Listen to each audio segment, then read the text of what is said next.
Soyez bénis, peuple de Dieu, et merci encore de nous recevoir chez vous, sur ce plateau de l'émission L'école de la révélation, qui n'est autre qu'une émission de l'édification. Et nous sommes toujours sur ce plateau avec notre invité, qui n'est autre que la trompette de l'Éternel. Shalom, homme de Dieu. Shalom, la servante de l'Éternel. Merci d'être notre invité encore une fois de plus. C'est à la demande de nos téléspectateurs. Le plaisir est partagé. Amen. Est-ce que l'homme de Dieu peut nous conduire dans des moments de prière pour que nous puissions ouvrir notre émission? Nous allons prier. Seigneur Dieu de gloire, je te rends grâce pour ce moment. Toi qui as rendu ce moment possible, merci pour ton esprit qui est au milieu de nous. Merci de ce que tu vas édifier une personne. Merci de ce que tu vas faire tomber les écailles d'aveuglement dans les yeux d'une personne. Il est écrit dans ta parole que c'est poussé par le Saint-Esprit que les hommes ont parlé de la part de Dieu. Cher Saint-Esprit de Dieu, prends le contrôle de ce moment. Et j'éloigne de ce lieu tout esprit, ô Dieu de gloire, qui ne confesse pas ta seigneurie. Je les envoie dans les arides sans fin, cela au nom puissant de Jésus. Cher Saint-Esprit de Dieu, prends le contrôle au nom puissant de Jésus. Nous avons ainsi prié et nous disons Amen. Amen. Merci, peuple de Dieu. Je suis la servante de l'Éternel, Maman Florentine, à la présentation de cette émission. Nous sommes encore sur ce plateau de l'école de la révélation avec notre serviteur, la trompette de l'Éternel. C'est à la demande des âmes, c'est à la demande du peuple de Dieu. Vous avez voulu que nous ayons une suite de notre émission sur l'église Tombeau Blanchi. Voilà pourquoi nous avons encore fait revenir l'homme de Dieu sur ce plateau, pour qu'il puisse encore nous parler en long et en large de l'église Tombeau Blanchi.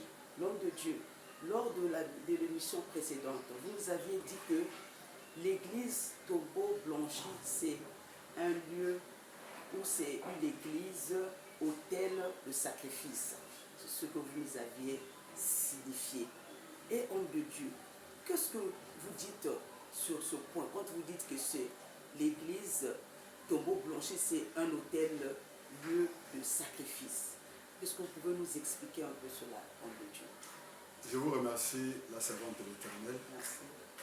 La précédente émission, j'avais parlé de la mort d'une façon générale. Et à la demande des âmes, aujourd'hui, nous voulons essayer un peu de décortiquer et parler clairement sur certaines formes de mort. Alors que je disais que c'était un autel de sacrifice, alors que je disais que c'était la mort était tout le temps au rendez-vous. Et je voulais juste éclairer le peuple de Dieu qui est en train de nous suivre en ce moment. Oui, nous avons besoin qu'on nous prêche la bonne nouvelle. Nous avons besoin qu'on nous enseigne. Nous avons besoin que Dieu nous visite. Nous avons besoin de contempler la gloire de Dieu. Mais le problème qui fait que toutes ces choses-là puissent s'accomplir dans nos vies, il doit falloir que nous puissions être sur la bonne adresse. Alléluia.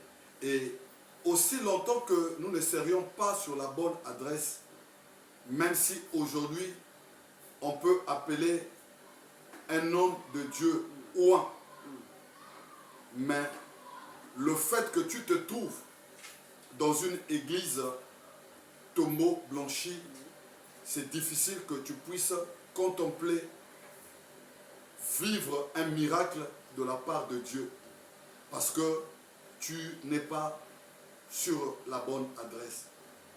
Je reviens, alors que je suis en train de parler de lieux de sacrifice, alors que je suis en train de parler de tombeaux blanchis. Cette fois-ci, je voulais parler de la mort sur les serviteurs de Dieu. Quand je parle de la mort sur les serviteurs de Dieu, dans ces églises appelées tombeaux blanchis, un serviteur n'a pas le droit de s'exprimer. Alors que nous savions bien que celui qui conduit une église, c'est le Saint-Esprit de Dieu. La présence du Saint-Esprit dans une église montre la présence de Dieu dans cette église. Alors que s'il n'y a pas le Saint-Esprit dans cette église, cela veut dire juste qu'il y a la mort. Et nous constatons que dans ces églises, le peuple de Dieu sont à la merci de celui qui prétend être celui qui va diriger l'église, alors que nous savons que l'église doit être dirigée par le Saint-Esprit. J'aimerais dire que quand une église est dirigée par le Saint-Esprit, ça donne la liberté à tout enfant de Dieu, à tout serviteur de Dieu, de servir son Dieu comme il se doit. Alors que nous devons suivre une seule personne, c'est cette personne du Saint-Esprit dans une église. Et quand je parle de la mort dans la vie des serviteurs, la servante de Dieu, tu vas comprendre une chose, que dans ces églises, on ne te laissera jamais servir Dieu comme il se doit. Dans ces églises, il y a même des dons qui ne vont plus fonctionner. Pourquoi? Parce que celui qui est en face de toi, comme il n'a pas le don de vision, le don de voir, alors que toi tu as ce don, il va t'étouffer en te disant non, ne dis pas ceci, ne fais pas cela. Et déjà quand vous vous imposez à une personne de ne pas faire ce qu'il a reçu de Dieu, vous êtes en train de tuer spirituellement cette personne. Vous êtes en train de tuer spirituellement cette personne. Et dans ces églises, on n'a pas besoin qu'une personne puisse prophétiser. Alors que celui qui est en face de toi, c'est celui-là qui n'a pas ce don en lui, qui n'a pas ce ministère en lui. Mais comme c'est lui qui est le leader, il ne va jamais accepter qu'un autre prophète puisse prophétiser. Et je pense que dans la foulée, si tu as un fils qui est sous tes pieds, qui a des dons, c'est un bénéfice pour l'Église. Puisque le visionnaire, ce n'est pas celui qui est prophète, ce n'est pas celui qui a le don, mais c'est plutôt toi. Quand on va parler de ton fils, c'est une façon aussi de parler de toi. Il y a beaucoup de dons qui meurent dans ces églises parce que celui qui est devant ne donne pas l'occasion à ceux qui sont sous lui de s'exprimer. Voilà un peu, j'ai condensé cela afin d'éclairer et de dire au peuple de Dieu, ça aussi c'est une forme de mort. Ça aussi c'est une forme de mort. Merci la trompette de l'Éternel. Vous avez dit ce matin que l'Église est conduite par le Saint-Esprit et c'est le visionnaire qui doit utiliser peut-être d'autres personnes pour qu'ils reconnaissent aussi les dons qui sont cachés en eux. Mais s'ils ne les utilisent pas, ces dons-là sont comme morts. C'est ce que vous nous avez dit. Amen. C'est comme c'est tout cela qui fait partie d'une église tombeau blanchi. Amen. Parce que la personne a la capacité, Dieu lui a doté des grâces et des dons, mais qui ne sont pas productifs dans cette église. C'est en quelque sorte ce que vous avez dit. C'est ça. Maintenant, qu'est-ce qu'il faut faire maintenant? Si vous avez ces grâces et ces dons-là, vous vous retrouvez dans cette église qu'on n'utilise pas vos grâces ou vos dons. Maintenant, comment faire alors? Donc, vous n'allez pas finalement faire l'œuvre de Dieu sur cette terre. Parce que chacun de nous est appelé à faire une œuvre. Et si elle n'est pas exploitée, elle n'est pas mise en valeur, donc qu'est-ce que vous voulez dire? Qu'est-ce que vous voulez dire au peuple de Dieu? Ou qu'est-ce que vous allez apporter au peuple de Dieu pour qu'il comprenne que s'il n'est pas utilisé, que si sa grâce qui est enfouie en lui n'est pas utilisée, qu'est-ce qu'il va devenir finalement? La servante de l'Éternel, je pense que vous avez tout dit. Aujourd'hui, si vous êtes quelque part où on étouffe vos dons, vous ne pouvez pas demeurer dans ces lieux. Alors qu'il est écrit que mon peuple périt faute de connaissance. Mon peuple périt faute de connaissance. Nous ne pouvons pas rester dans un endroit où on ne nous permet pas de faire ce que Dieu nous a appelés à faire. Nous ne pouvons pas rester dans ce lieu. Alors si je me rappelle encore, nous avons parlé de l'histoire de Naomi qui avait laissé la maison de pain, qui est venue chercher sa vie dans le pays de Moabite. C'est là où elle a constaté que ce n'était pas un bon lieu. Elle était contrainte de repartir à Bethléem. Oui, nous devons avoir le temps de constater afin de prendre une décision. Alléluia. La servante de Dieu, nous ne pouvons pas rester quelque part juste pour plaire à une personne. Chacun de nous a un don ou a des dons que Dieu a enfouis en lui. Nous ne pouvons pas être esclaves des hommes, mais plutôt esclaves de Christ, lui qui est mort pour nous, lui qui a donné sa vie. C'est juste pour dire que dans ces églises appelées tombeaux blanchis, si seulement si tu commences à constater ce que nous sommes en train de dire depuis notre première émission, tu comprendras que ce n'est pas un lieu à demeurer. C'est un lieu qui ne peut pas te donner les atouts d'aller de l'avant. C'est un lieu qu'il faut libérer. C'est un lieu qu'il faut sortir. Merci, homme de Dieu. Vous dites que si on constate qu'on ne vous... Au fait, si vous constatez qu'on ne vous utilise pas avec la grâce que vous aviez, il faut quitter ces lieux. Mais que vous dites, vous, homme de Dieu, des autres qui tendent un peu des pièges aussi? Parce qu'entre serviteurs, il y a souvent de la haine, de la jalousie. Si on constate que en cette sœur ou dans ce frère, il y a une grâce particulière, nous voyons de fois des empoisonnements dans l'église, homme de Dieu. Nous voyons la haine, nous voyons les autres méprisent la grâce des autres. On vous met à l'écart, on vous met à distance. Donc vous avez des barrières. Qu'est-ce que vous dites pour cela, homme de Dieu? La servante de l'Éternel, c'est une belle question. C'est d'abord quelque chose qui est d'actualité en ce moment dans des églises. Nous parlons ici des églises. Nous ne parlons pas ici d'une personne.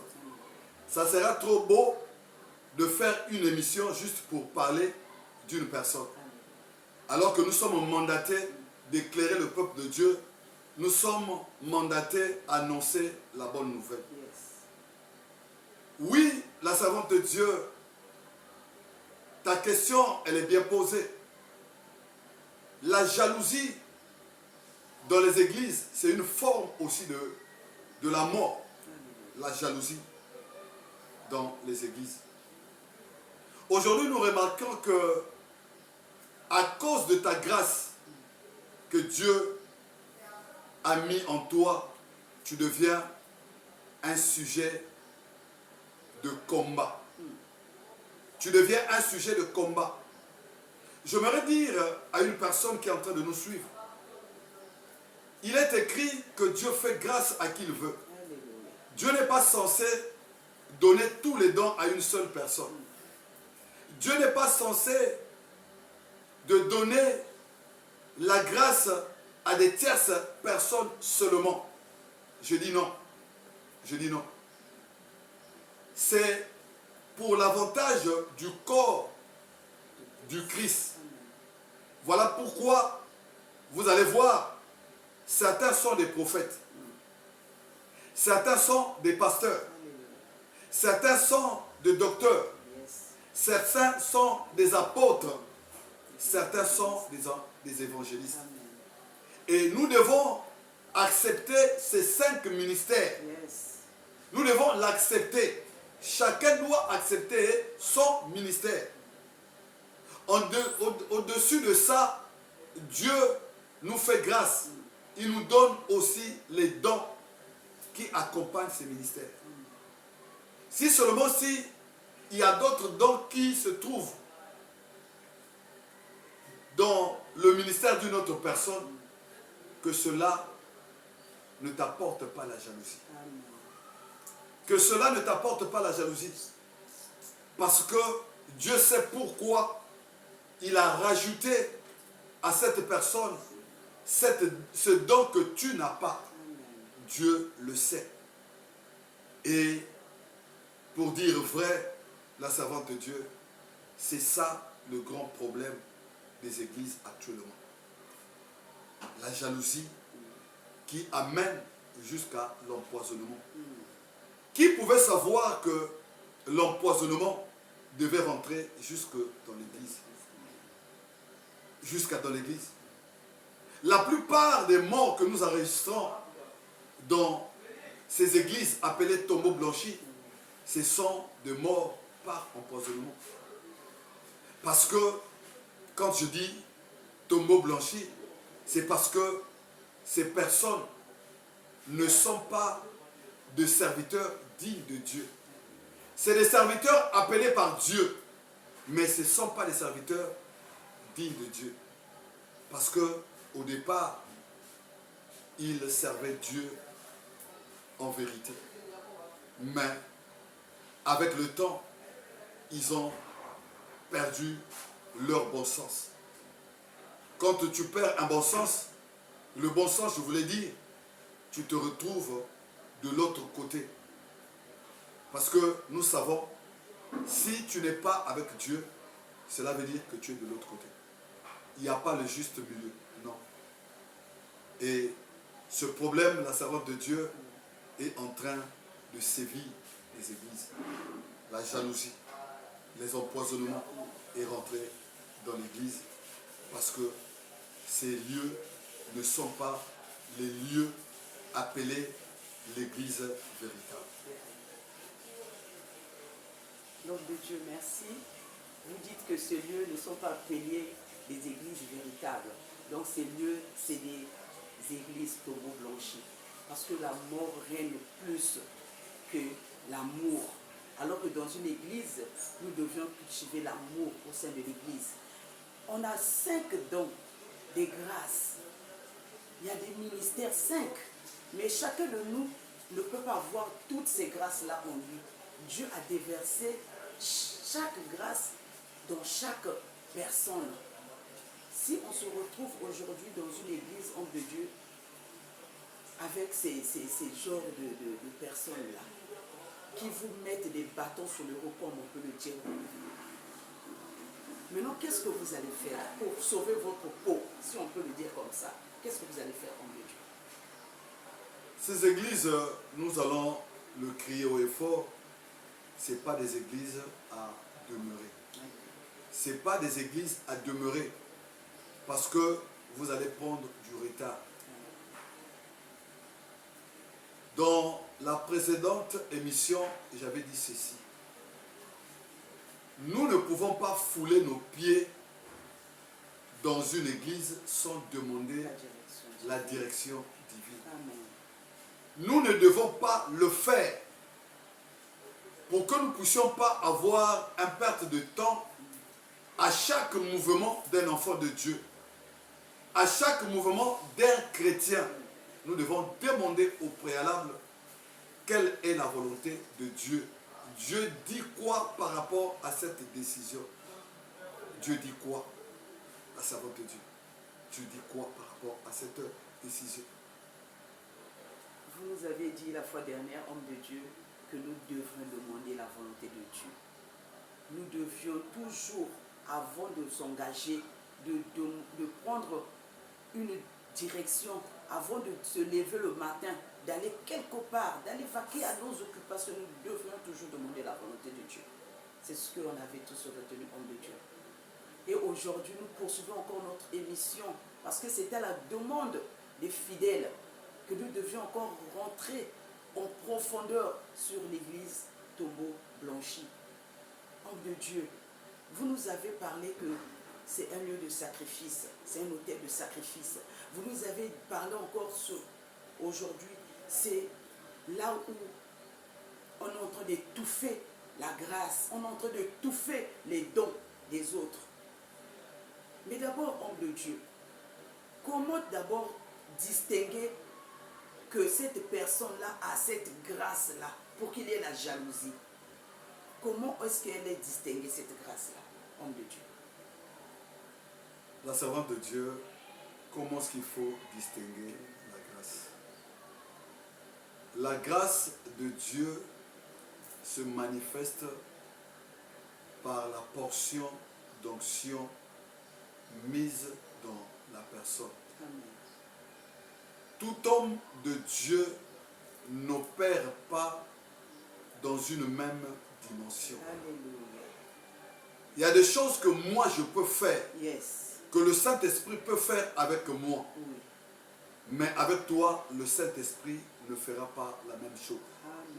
J'aimerais dire à une personne, nous avons le même Saint-Esprit, mais nous n'avons pas la même portion d'onction. Amen. Et l'onction va avec le service. L'onction va avec ton appel et l'onction va avec ton ministère. Amen. L'onction va avec ce que Dieu a mis en toi. Nous ne pouvons pas être pareils. Yes. Nous ne devons pas être idem. Pourquoi? Parce que la Bible nous dit ceci, la nature ne vous enseigne-t-elle pas? Quand je parle de la nature, tes empreintes ne sont pas mes empreintes. Amen. Toi, tu n'es pas moi. Amen. Peu importe que nous sommes nés d'un même père, d'une même mère, nous ne sommes pas une même personne.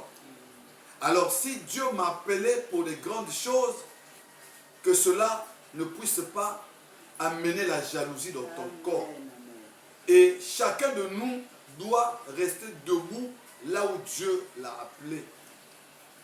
Cela fera que la jalousie puisse cesser dans nos églises. La jalousie naît dans ces églises-là. Pourquoi? Parce que vous devez comprendre que le vrai et le faux ne peuvent jamais cohabiter. Aussi longtemps que tu es vrai, face à quelqu'un qui est vrai, il n'y aura jamais la jalousie. On ne peut pas allumer une lampe et le mettre sous le chandelier. La lumière est faite pour éblouir. La lumière est faite pour éclairer. Vous ne pouvez pas tout le temps étouffer la lumière.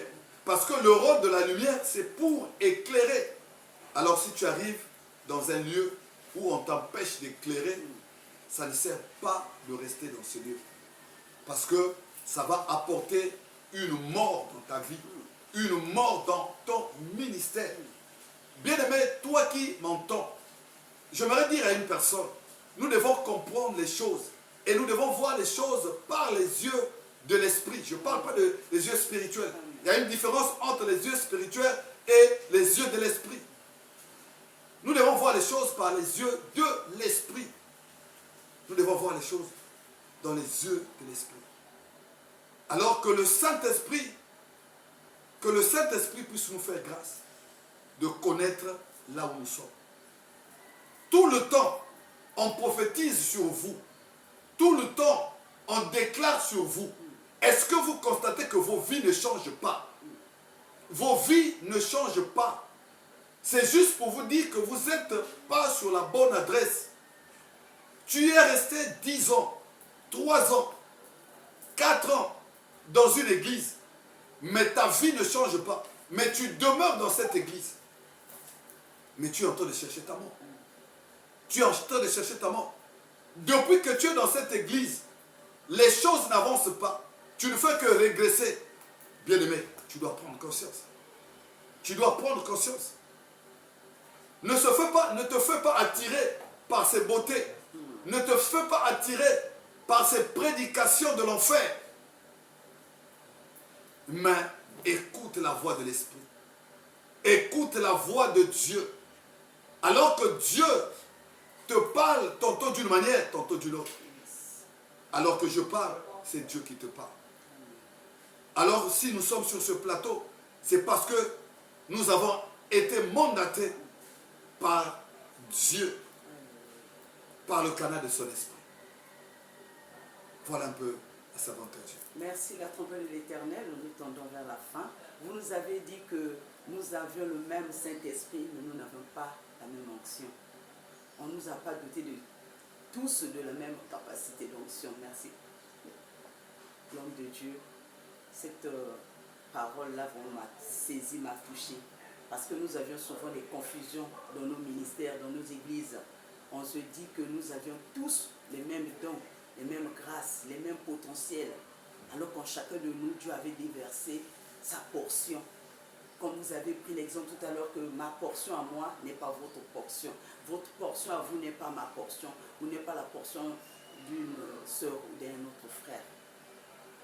Et si l'homme de Dieu peut encore rajouter une parole qui va peut-être édifier encore une âme qui est quelque part, qui attend cette parole pour prendre une décision. Parce que des fois, elle a envie de prendre la décision, la personne, mais elle n'a pas le courage. Si l'homme de Dieu peut déverser une parole pour que la vie de cette personne change définitivement. Parce que là, l'école de la révélation, c'est pour changer des vies.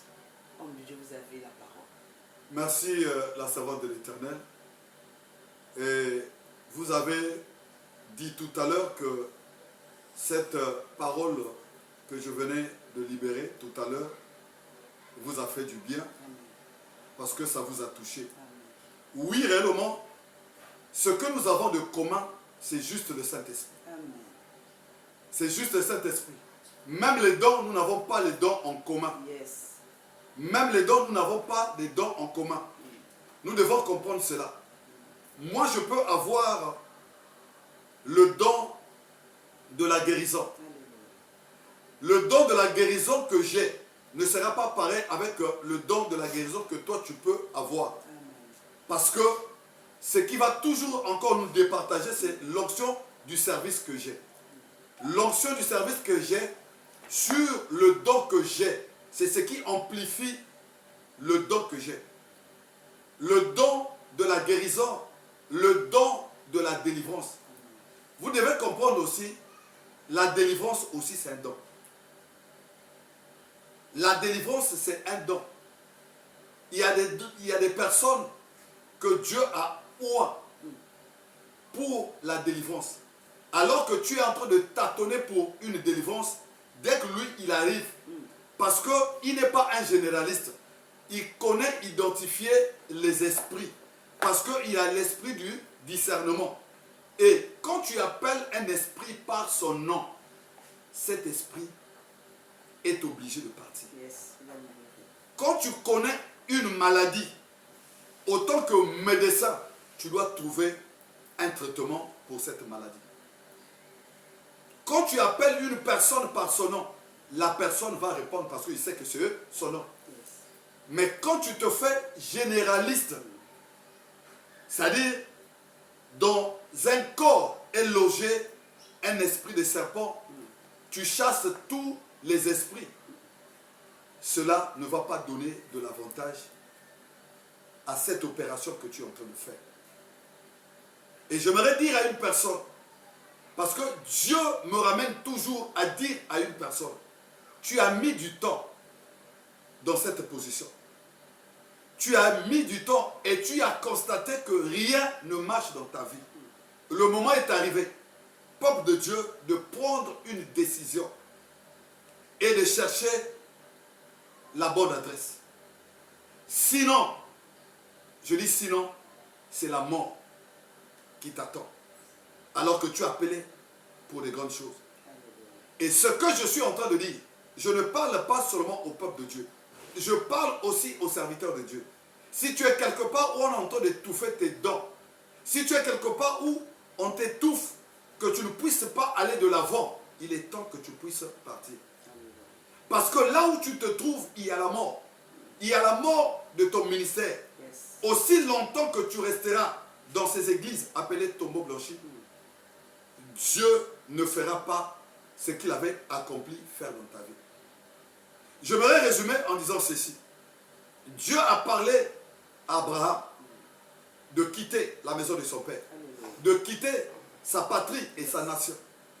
Alors que Abraham traînait encore avec son neveu Lot, Abraham n'entendait plus la voix de Dieu. Il arrivait un moment, quand ils se sont séparés, Abraham a commencé de nouveau à écouter la voix de Dieu. Tu es en train d'écouter la voix des noms. Ce que tu es en train de faire, ce n'est pas poussé par le Saint-Esprit. C'est poussé par un homme qui te donne les limites. Un homme de Dieu, un serviteur de Dieu, écoute le Saint-Esprit. Je dis écoute le Saint-Esprit. Ne coûte pas une personne. Aujourd'hui, je ne peux pas me dire que je dois écouter une personne alors que Dieu m'a dit de faire autre chose. Dieu m'a dit de faire autre chose. Toi qui m'écoutes, ce message est pour toi.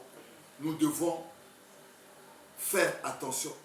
Peu importe la manière que Dieu t'utilise dans ces églises-là, peu importe la manière que Dieu t'utilise, ton ministère est mort. Je te dis, ton ministère est mort. Le ministère est productif par des témoignages. Le ministère est productif par des témoignages. Quels sont ces témoignages que toi tu as constatés dans ton ministère? Quel est ce témoignage?